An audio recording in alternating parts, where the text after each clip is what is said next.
দুনিয়াতে যত নবী রাসূল এসেছেন প্রত্যেক নবী রাসূলকে আল্লাহ তাআলা সবরের পরীক্ষা নিয়েছেন, কঠিন থেকে কঠিন পরীক্ষা নিয়েছেন, আর তারা সবাই সে পরীক্ষা উত্তীর্ণ হয়েছেন। আপনি দেখেন একেবারে শুরু থেকে দেখবেন আদম আলাইহিস সালামের জীবনে পরীক্ষা ছিল, তিনি সবর করেছেন।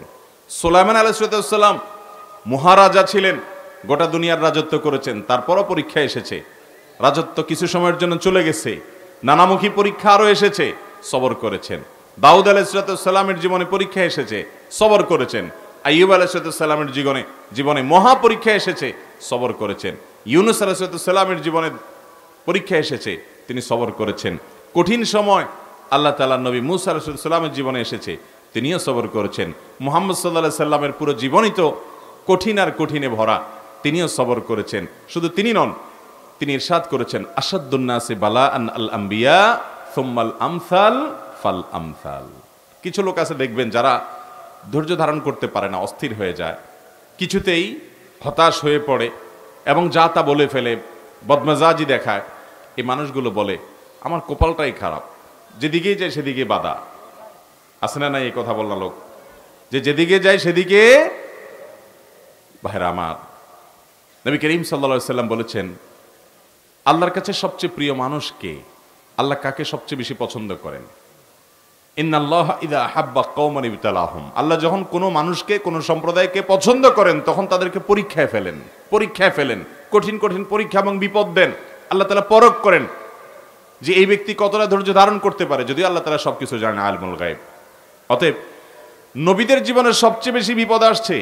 আপনি আমাদের নবী করিম সাল্লাল্লাহু আলাইহি সাল্লামের পুরো জীবন ইতিহাস পড়েন, পুরো সিরাত পড়েন, দেখবেন যে মক্কার জীবনে পদে পদে বাধা। মক্কা থেকে মদিনা চলে আসছেন আর শান্তির ফুলগোধারা চালু হয়েছে, ব্যাপারটা এরকম না। বরং সেখানেও দেখা গেছে সেখানকার ইহুদিরা ডিস্টার্ব করেছে, মক্কার মুশরিকরা ডিস্টার্ব করেছে, আশপাশে বেদুইনরা ডিস্টার্ব করেছে, নানামুখী বাধা, মুনাফিকদের ডিস্টার্ব, একের পর এক শুধুমাত্র ডিস্টার্বই ডিস্টার্ব, বিপদই বিপদ।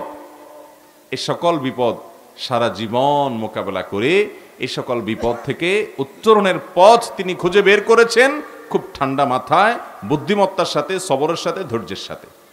আল্লাহ তাআলা আমাদের সবাইকে সেরকম ধৈর্যশীল মানুষদের কাতারে শামিল হওয়ার তৌফিক দান করুন। ভাইরা আমার, সাহাবীদের ভিতরে দেখবেন সেই সকল মানুষগুলো আল্লাহ তাআলার প্রিয় পাত্র হয়েছেন যারা সবর করেছেন। বেলাল রাদিয়াল্লাহু তাআলা আনহু, সুহাইব রাদিয়াল্লাহু তাআলা আনহু এবং আরো অনেক সাহাবা একরাম এবং আইম্মে মুজতাহিদিনদের মধ্যে দেখবেন ইমাম আযম আবু হানিফা রাহিমাহুল্লাহ, ইমাম শাফি রাহিমাহুল্লাহ, ইমাম আহমদ ইবনে হাম্বল রাহিমাহুমুল্লাহ, আরো বড় বড় ইমামদেরকে দেখবেন তাদের জীবনে শুধু পরীক্ষা, টর্চার, বিপদ, জুলুম এগুলা সহ্য করে তারা আল্লাহ তাআলার প্রিয় পাত্র হয়েছেন। আমরা চাই যে না, সব কিছু আমার বেটে বলে হয়ে যাবে। যার ভিতরে তাওহীদ যত মজবুত থাকে, আল্লাহর প্রতি ঈমান যত স্ট্রং থাকে, সে তত সবরকারী হয়, তত ধৈর্যশীল হয়। যার ভিতরে তাওহীদ যত দুর্বল থাকে, সে তত বেসবর হয়। কারণ আল্লাহ তাআলার জাতের প্রতি যদি ঈমান থাকে, সে বিশ্বাস করে যে আল্লাহ তাআলা আমার কল্যাণ আমার চাইতে ভালো বুঝেন, অতএব আমি যা চাইছি তা হয় নাই, ওকে তাহলে আল্লাহর উপর আমি ছেড়ে দিলাম, আমি খুশি আল্লাহর ফয়সালায়। আল্লাহর প্রতি ঈমানের দুর্বলতার অনেক প্রমাণের ভিতরে একটা বড় প্রমাণ হলো বেসবরি এবং ধৈর্যহীনতা। অতএব ধৈর্য ধরার চেষ্টা করবো তো ইনশাআল্লাহ। আল্লাহ তাআলা আমাদের সবাইকে তৌফিক দান করুন। নবী করিম সাল্লাল্লাহু আলাইহি সাল্লাম বলেছেন, কোন মুসলমানের জীবনে যদি কোনো মুসিবত আসে, কোনো বিপদ আসে, কোনো সমস্যা আসে, সঙ্গে সঙ্গে সে যদি ইন্না লিল্লাহি ওয়া ইন্না ইলাইহি রাজিউন পড়ে এবং আরেকটা দোয়া পড়ে, আল্লাহুম্মা জুরনি ফি মুসিবাতি ওয়াখলুফ লি খায়রাম মিনহা, আল্লাহ আমার যে বিপদ হয়েছে এই বিপদের বিপরীতে এর বিনিময়ে আপনি আমাকে সওয়াব দিয়েন, বিনিময় দিয়েন, এবং বিপদে আমার যে ক্ষতি হলো আপনি এর চাইতে ভালো কিছু দিয়ে আমাকে পোষায় দিয়েন। এই দোয়া যদি কেউ পড়ে তো আল্লাহ রাব্বুল আলামিন তার ওই বিপদে যা ক্ষতি হবে তার থেকে বেশি দিয়ে তাকে অবশ্যই পুষিয়ে দিবেন। উম্মে সালামা রাদিয়াল্লাহু তাআলা আনহা, নবী করিম সাল্লাল্লাহু আলাইহি সাল্লামের স্ত্রী, তিনি বলেন যে আমি নবী করিম সাল্লাল্লাহু আলাইহি সাল্লামকে কিভাবে পেয়েছি তোমরা জানো? অদ্ভুত ঘটনা, শিক্ষা নেওয়ার মতো একটা ঘটনা। তিনি বলেছেন যে আমার স্বামী আবু সালামা যখন মারা গেলেন, আমি খুব বেশি ব্যথিত হলাম, মর্মাহত হলাম যে একজন ভালো সঙ্গী হারালাম, স্বামীকে হারালাম।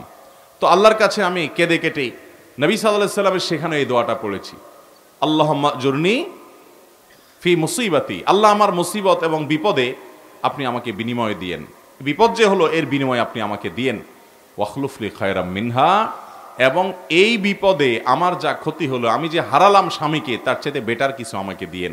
আমি দোয়া আল্লাহর কাছে করে গেছি সব সময়। আল্লাহ তাআলা আবু সালামা আমার স্বামীর মৃত্যুর পর অকল্পনীয়ভাবে, অভাবনীয়ভাবে আমাকে মুহাম্মদুর রাসূলুল্লাহ সাল্লাল্লাহু আলাইহি ওয়াসাল্লাম স্ত্রী বানিয়ে দিয়েছে। আবু সালামাকে হারিয়ে তার চাইতে বেটারটা পাইছেন না, পান নাই? মুহতারাম হাজরিন, অতএব যেই কোনো বিপদে ইমানদারের ইমান যত মজবুত হবে, সে তত বেশি হাসতে পারবে যে আলহামদুলিল্লাহ, আমার রব আমাকে যে অবস্থা রেখে খুশি, আমি অবস্থার উপরে খুশি, এবং বিপদ যতই আসবে আমি সেটাকে ওয়েলকাম করব, বেসবর হব না, ধৈর্যহীন হব না। আমাদের সংসারগুলোতে আজ যে অশান্তি, আমাদের সমাজে যে আজ বিশৃঙ্খলা, অশান্তি, এর মূল যদি কয়েকটা কারণ বের করা হয়, অন্যতম প্রধান কারণ হবে বেসবর, ধৈর্যহীনতা, সবরহীনতা। ঘরে ঘরে সংসারগুলো টিকছে না, ভেঙে খান হয়ে যাচ্ছে।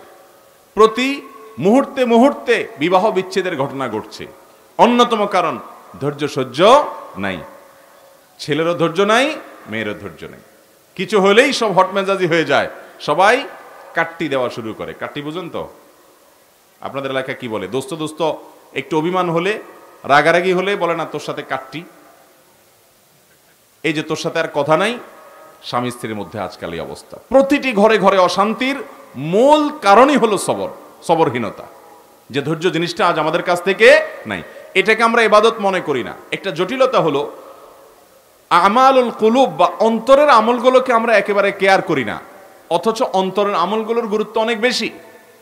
আমরা বাহ্যিক আমলকে গুরুত্ব দেই। নামাজ পড়া বাহ্যিক আমল, সিয়াম পালন করা বাহ্যিক আমল, যাকাত দেওয়া বাহ্যিক আমল, তেলাওয়াত করা বাহ্যিক আমল। এগুলো বাহ্যিক অঙ্গ প্রত্যঙ্গ দিয়ে, চোখ মুখ হাত পা এগুলো দিয়ে করতে হয়। কিছু আমল আছে যে আমলগুলো অন্তরের ভেতরে লালন করতে হয়, এগুলো দেখা যায় না। এর ভিতরে সবর অন্যতম। এই আমলটা যদি কেউ করতে পারে, ভেতরে যদি ধৈর্যটা আনতে পারে, এটা নিজের সঙ্গে নিজে সংগ্রাম করে করতে হয়, এর জন্য লড়াই করতে হয়, এর জন্য আত্মসমালোচনা করতে হয়, নিজের হিসাব মিলাতে হয় যে আমি মানুষটা কতটা ধৈর্যশীল, কতটা ধৈর্যহীন, আমি কতটা হটমেজাজি হই, বউয়ের সাথে কয়বার আমি বদমেজাজি দেখাই। বউ হিসাবে তিনি চিন্তা করবেন স্বামীর সাথে কয়বার তিনি বদমেজাজি করেন, প্রতিদিনের হিসাব মিলাবেন। এরপর তিনি নিজের যোগ বিয়োগ করে নিজেকে সংশোধনের চেষ্টা করবেন। আমরা চেষ্টা করবো তো ইনশাআল্লাহ। আল্লাহ রাব্বুল আলামিন আপনাকে, আমাকে, আমাদের সবাইকে সবরকারী মানুষদের কাতারে শামিল হওয়ার তৌফিক দান করুন। মুহতারাম হাজিরিন, নবী করিম সাল্লাল্লাহু আলাইহি ওয়াসাল্লাম তিনি তার সাহাবা একরামকে সবরের প্রশিক্ষণ দিয়েছেন। এমন কিছু সাহাবী সঙ্গী তিনি পেয়েছেন যারা ধৈর্যের রুদ্রমূর্ত প্রতীক ছিলেন। তারা এরকম দৃষ্টান্ত ছিলেন যে তাদের ধৈর্য, এক একজনের সবরকে আমরা যদি অ্যানালাইসিস করি তো বিশাল বড় বড় হিস্ট্রি হয়ে যাবে, অনেক বড় দাস্তান হয়ে যাবে, শুধুমাত্র এক একজন সাহাবীর সবরকে যদি আপনি অ্যানালাইসিস করেন, গবেষণা করেন। আজ মুসলমানদের মধ্যে এটার বড় বেশি অভাব। সবর করার চেষ্টা করবো তো ইনশাআল্লাহ। নবী করিম সাল্লাল্লাহু আলাইহি সাল্লাম এক সাহাবীকে, এক ব্যক্তিকে দেখে বলেছেন, ফিকা খাসলাতাইন, তোমার ভিতরে দুটি গুণ আছে। এর ভিতরে একটা হলো আল হিলমু, আর একটা আছে ওয়াল আনাত। তোমার ভিতরে সহনশীলতার একটা গুণ আছে, ধীরস্থিরতার একটা গুণ আছে, ঠান্ডা মাথায় সব কাজ করা। এই গুণটাকে আল্লাহ তাআলা অনেক বেশি ভালোবাসেন এবং পছন্দ করেন।